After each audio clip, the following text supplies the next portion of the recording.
I apologize if I'm wearing the same thing I was wearing in a video I did last night. It is morning after, you can tell, because there's more to be shaven off, and I've got my board up ready to go with power rankings. But first, I want to discuss something here that I've discussed somewhat, but I haven't done a video specifically on it. The trade deadline. Trade deadline was quiet, and I said the trade deadline would be quiet. Now, there's people who say, well, it was busy the week of the deadline. Compared to past deadlines, it really wasn't. But here's the thing. So everybody said before the deadline, well, Pittsburgh has to trade Marc-Andre Fleury because they don't want to lose Matt Murray in the expansion draft. Fine. Whatever team acquired Marc-Andre Fleury would have to expose somebody else and protect Fleury in the expansion draft. So there had to be a team in the NHL that said, we're going to potentially tie ourselves to Marc-Andre Fleury. Or at the very least, could go to Pittsburgh and go, well, what are you going to offer us for him? And Pittsburgh, meanwhile, is like, well, we're going to make you an offer, but we'd kind of like a goaltender back, too, because if Matt Murray has a problem, and he's young, he's still technically a rookie. I know he won a Stanley Cup, and he's been playing great this year, and everything looks fantastic, but there are plenty of goaltenders who've had, great first 12 months in their game, and then something happens. And or an injury can take place, and you want a guy you can put in there and feel relatively confident with. And I think with Fleury, if Pittsburgh was, let's say it's the eve of opening night of the playoffs, and they find out Matt Murray's got a groin tear or he's got MCL issues, something happens in practice. He takes a puck in the head, and they're not sure if he's concussed or not, and they're taking a look at him. He's not going to be able to play for that night at least. I think Pittsburgh is quite comfortable going with Fleury. And for good reason. Fleury has shown himself to be a very good goaltender in the playoffs. And another thing I've been arguing about lately is that the LA Kings picking up Bishop, it's about having a goaltender that can go in the playoffs if something happens to their starter. And while Budaj played very well for the Kings, there's no guarantee that in this best of 7 playoff series, Budaj wouldn't be destroyed because he doesn't even have a playoff win in his career. And I know he hasn't played for great teams, blah, blah, blah. But the Kings aren't a great team right now either. Last night's game exposed that.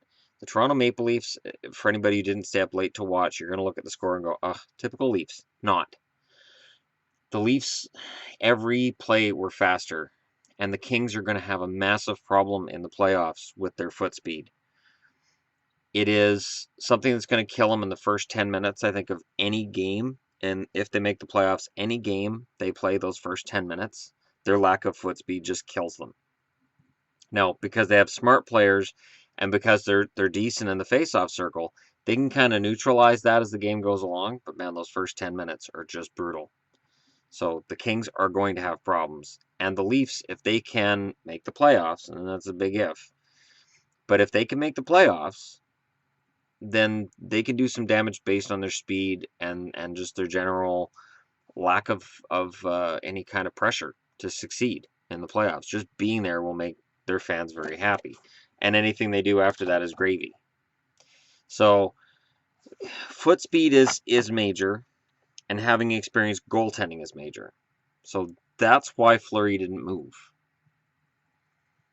Which team had a playoff experienced goaltender they were willing to move? And before you say, well, Vancouver would have moved Miller, Vancouver wouldn't have taken Fleury back because, right or wrong, Jim Benning views Jacob Markstrom as a future starting goaltender in the NHL. That's why they're willing to let Miller walk for nothing at the end of the year. They view Markstrom as a starter. Markstrom will be protected. You bring in Fleury, you have to expose Markstrom. They're not willing to do that. So that's why some of these guys didn't move. Now, the other side of the coin is this. Now, it's being reported on TSN. Watch for June, because, it's all about, oh, nothing happened here. Quick, look over there. Something's going to happen there. They're right. Somewhat. I don't think you're going to see a huge number of players being moved before the expansion draft.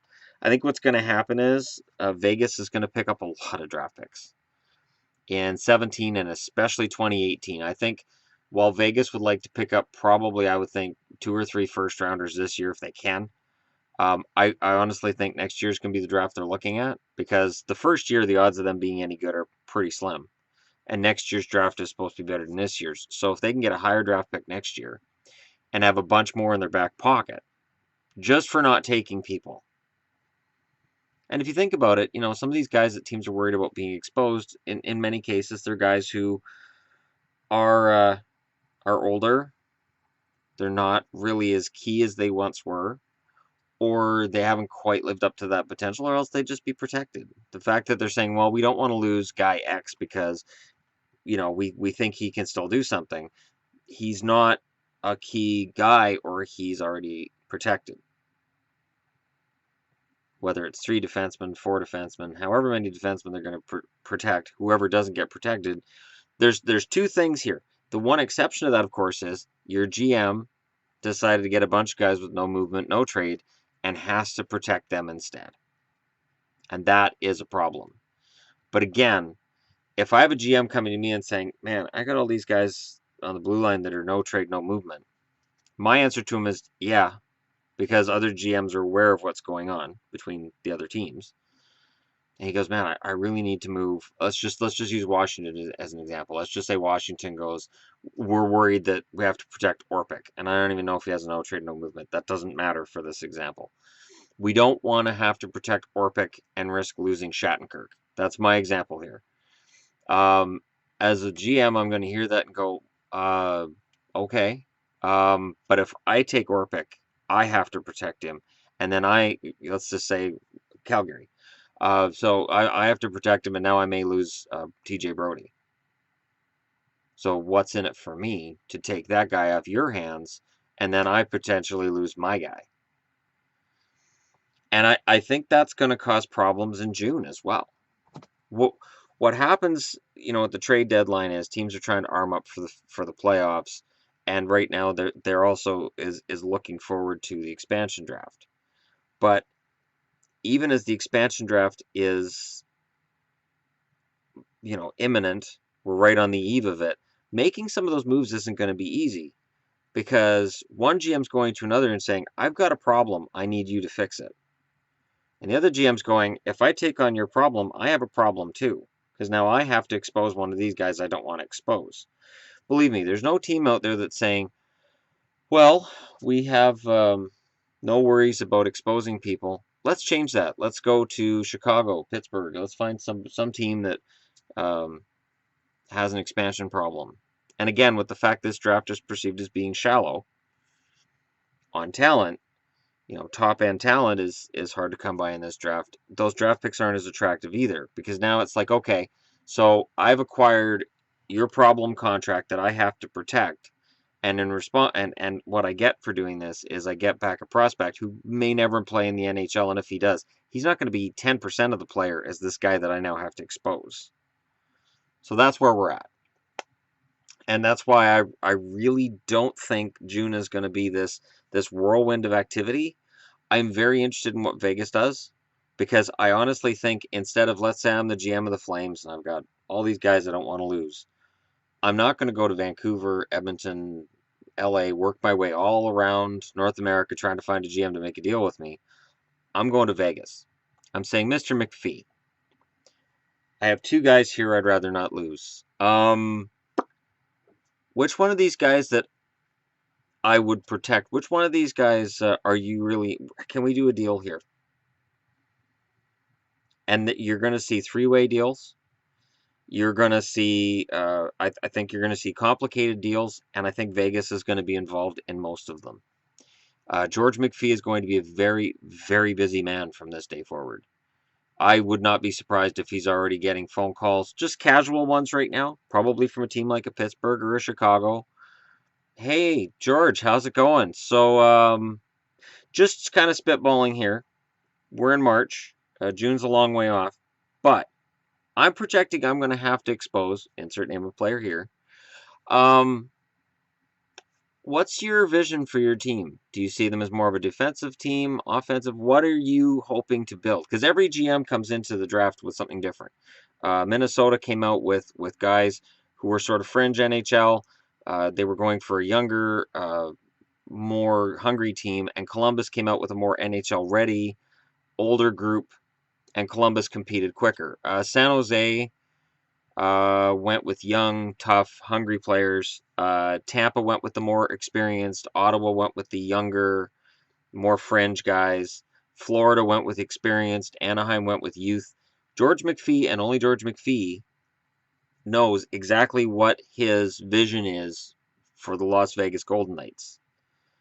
Or Vegas Golden Knights. This sounds weird. I just Las Vegas Golden Knights. I'm just going to leave Los in there since that's the name of the city. It's weird to me. It'd be like the Vancouver Canucks one day going, you know what? We're tired of being at the end of the alphabet. We're going to be the Cougar Canucks. That way it flows. Cougar Canucks, double C, love it. No, so for me, it's a matter of it's easier for me as a GM to go directly to George McPhee and make a deal. Then I don't have to worry about it. Then I don't have to go to 5, 6, 7 other GMs. I just have to deal with George McPhee. And that's what's going to happen. That's why Vegas is going to come out of this draft with probably 3 or 4 really good blue chip prospects. They're going to come out of this draft and out of the expansion draft with a pretty good lineup. I believe they're going to come out with a pretty good lineup. And there's going to be a lot of GMs that are panicking right now that between now and expansion draft are going to get all their crap straight. So they don't have to worry about it. Let me know in the comments below what you guys think. The whole Golden Knights thing is interesting, and I'm going to be talking about it more now that the trade deadline has passed, and they are officially in the league. They've made their last payment. It's gone through. The NHL said the check cleared. They paid $500 million. They are a team. They can start signing college free agents. They can start signing free agents in the American Hockey League. They can start signing free agents from Europe. They can start cobbling together some contracts and getting some players together and saying, these are the first of the Golden Knights. And it'll be interesting to see who the trivia answer is going to be. Who was the first official Las Vegas Golden Knight? Could be some collegiate player that George McPhee has been watching all year and said, this guy is going to be something big. So we'll see what happens. But again, let me know what you guys think in the comments below. I will be doing some more discussions as the day rolls along. The visitors here today, visiting with Yvonne, so with added children, it's going to make things a little more complicated in terms of me having the time to put the videos together, but it's all going to be good. And thanks for watching. Don't forget to hit like and subscribe if you're just browsing your way through. And if you're a Vegas Golden Knights fan, tell me, what kind of expansion team do you think George McPhee is going to put together? Experienced, ready to compete now? Or is he going to go with a younger group and try to build it up for something later? Because both are smart. If you compete now, you've got a team that potentially won't necessarily make it to the playoffs, but I think won't finish last in the NHL either. If you get a young team, you've got a lot of players who are trying to prove themselves, hungry, probably going to have a worse record the first year, but by year 3, they're probably better than the veteran team. Again, depends on free agents, it depends on drafting and trading. So what is George McPhee gonna want in June? Because I think all the deals GMs are going to make with each other, I think after the trade deadline, that's kind of done. The only time now that you're going to see GMs going to each other and saying, I got an expansion problem, is when George McPhee says, I appreciate your offer, I appreciate what you're trying to do, but I really like Ben Bishop, or I really like Marc-Andre Fleury, and I'm sorry, this is business. I'm trying to put together the best hockey team I can. You can do what you can on your end, but I know for myself, I want that asset. And if you're not going to give me Marc-Andre Fleury, I'm going to grab Matt Murray in the expansion draft. It's just business. And that could happen as well. But I don't think so. George McPhee's always seemed like a nice guy, a team guy. And I can't see him saying that to a general manager, saying, thanks, but no thanks. I'm just going to go ahead and take your player. And it's just nature of the beast.